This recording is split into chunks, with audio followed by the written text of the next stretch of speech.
Hi friends, இன்றைக்கி நம்ம FM காஸ்ட்டில் ரொம்ப நாளாக நிறைய பேர் என்கொயரி பண்ணிகிட்டு இருந்த டாடா சஃபாரி தாங்க கொண்டு வந்திருக்கோம். 2010 மாடல் டெக்கர் 2.2 வேரியண்ட்டுங்க, டீசல் வண்டி தாங்க. செகண்ட் ஓனர் கண்டிஷனில் இருக்குது. 1,60,000 கிலோமீட்டர்ஸ் ஓடி இருக்குங்க.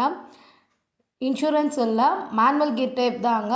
எஃப்சி பார்த்தீங்கன்னா உங்களுக்கு வந்து அக்டோபர் 2033 வரைக்கும் கரண்ட்டில் இருக்குது. டயர் கண்டிஷன்லாம் பார்த்தீங்கன்னா உங்களுக்கு 80% வந்துடும். பவர் ஸ்டீரிங் வந்துடும், power windows and central locking வந்துடும், ஏசி வந்துடும், rear top and bottom AC வந்துடும், மிரர் அட்ஜஸ்ட்மெண்ட் வந்துடும்.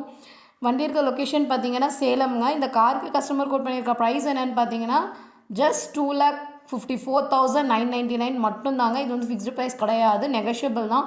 ஸ்மால் டிஃப்ரென்ஸ்லாம் நெகோஷியபிள் பண்ணிக்கலாம் வாங்க. பட்ஜெட் ஃப்ரெண்ட்லியான குட் கண்டிஷன் டாடா சஃபாரி பார்க்குறவங்க ஃபேமிலி அண்ட் ஃப்ரெண்ட்ஸ்க்கு இந்த வீடியோவை ஷேர் பண்ணி விடுங்க. இந்த மாதிரி நிறைய வீடியோஸ் பார்க்க நம்ம சேனலை ஃபாலோ அண்ட் சப்ஸ்கிரைப் பண்ணிக்கோங்க. தேங்க்யூ ஃபார் வாட்சிங்.